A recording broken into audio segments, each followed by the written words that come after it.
Find somewhere dark and quiet. Put your headphones on. Listen like you are the one standing at the window. Tonight's story is called The Fog That Forgets.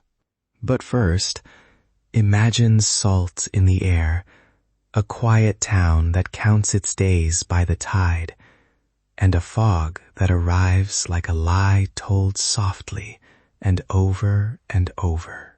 The fog creaked at the window like a thing with joints. It pressed its cool mouth against the glass and left a breath-shaped bruise where light died. A knock followed. 3 soft, patient taps. Mara recognized the rhythm. The same neighbor who always borrowed sugar rather than ask, who laughed too loudly at the town meetings. But when the door opened, the laugh was wrong. It had a hitch, a sound like someone trying to remember a tune and finding only half the notes. "Who am I to you?" the voice asked, and the question folded into the fog and did not come back out in the shape it had gone in. I'm Samnang.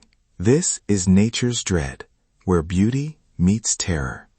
If you're ready, keep the lights low and listen closely.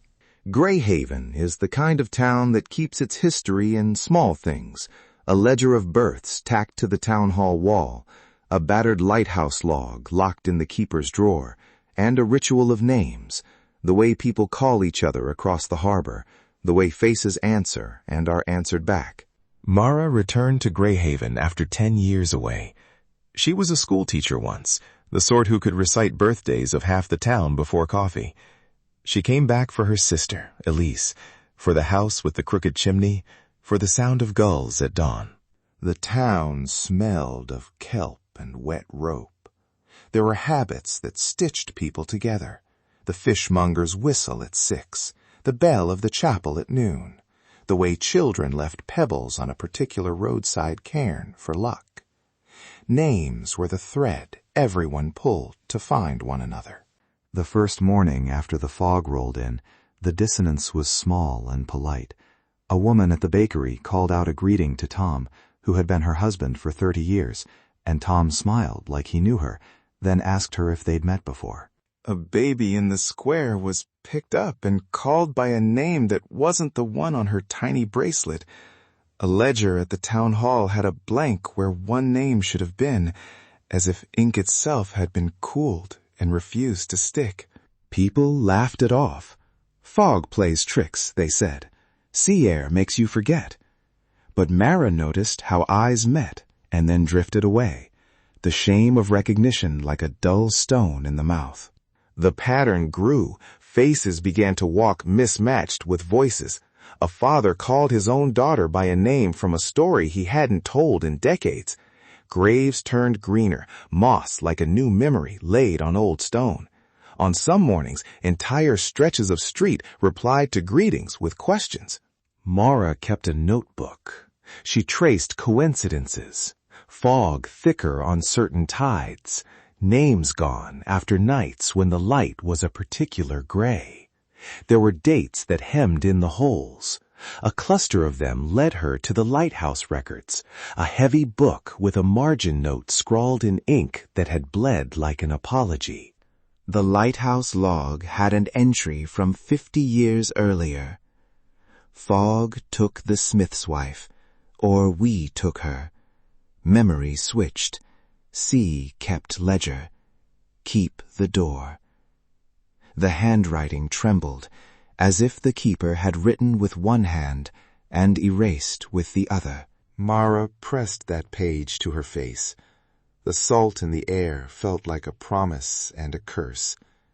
She went to old Calder, the man who mended nets and mended stories, because people like Mara, who still held names like maps, go to people who remember when no one else does.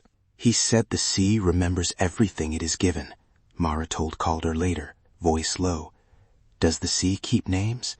Does it trade them?" Calder spat into the gutter and looked at her like someone weighing a coin against a life. "The sea remembers what the fog forgets," he said. but every remembering has a cost. You can ask for what's gone back, but the sea takes a shape in return. That was the point Mara reached, where leaving was not an answer. Leaving meant letting the town recede into polite loss. She chose instead to step into what no one else would, to stand in the fog and call the names like offerings. She walked to the shoreline at dusk. The fog was a living cloth draped over the world. It muffled sound and sharpened edges at the same time. Gulls became pale ghosts. The lighthouse beam slashed at nothing to find form. Mara called Elise's name 3 times. The sound swallowed itself and arrived back at her a second later, carrying a voice that was almost Elise's, and then not. It brought memories that felt borrowed, a laugh she would have remembered, a cough she had never heard, and then the hush that followed made Mara afraid to breathe. I felt my own life loosen, she whispered later. Names came to me like pebbles. I picked one up, and it had someone else's fingerprint on it. There was a moment in the fog when Mara could not tell if the salt on her tongue was memory or the sea. Shapes shifted. She saw a figure at the waterline, tall, hunched, holding something white. When the figure turned, there was no face, only the impression of where a face might have been pressed out, like a thumbprint. The exchange happened like a trade at market. Mara gave the fog a name, her sister's, full and exact, and the fog let slip a single thing in return, a small dry shell that hummed when she put it to her ear. Inside, she heard a laugh she couldn't place, and the creak of a door she'd never opened. When Mara stumbled back into town, hands full of sea and secret, people saw her and knew her, and also did not. She could call Elise by the name on her tongue, but sometimes when she reached for Elise's face, the features in front of her did not settle where they should. She had won something and lost something in the same breath. Greyhaven gathered in the square and argued like people who had lost the thread of a favorite sweater. Some wanted to leave behind the whole, to keep living in the shape the fog had made. Others wanted answers, rituals, to press ink into the ledger so the missing names would return to paper. Mara knew the cost, though. The shell under her palm thrummed with memory that was not quite hers. She could hum a lullaby she had never learned. She could tell the story of a child who vanished at sea 2 winters ago. A story no one in Greyhaven had spoken of in a generation. And people leaned in as if remembering, believing, because she said it with certainty. But there were gaps. Her own reflection sometimes looked stranger at the edges, as if a name had been erased from the corner of her jaw. The ledger in town accepted some names back and refused others. The sea had returned something useful and kept something that belonged to her. On a morning months later, Mara found an old photograph in the town hall, faces bleached by sunlight, names scribbled on the back.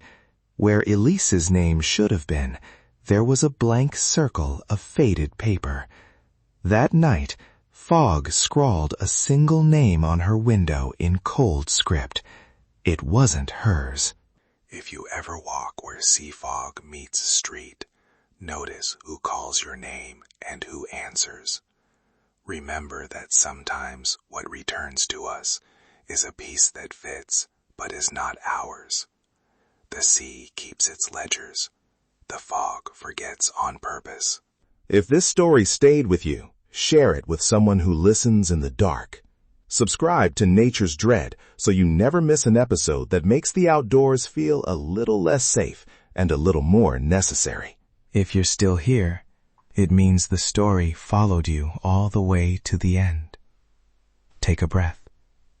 Look around your room. Make sure everything is exactly where you left it. I'm Samnang. If the fog ever writes your name somewhere it does not belong, be careful what you answer. Until next time, check the corners.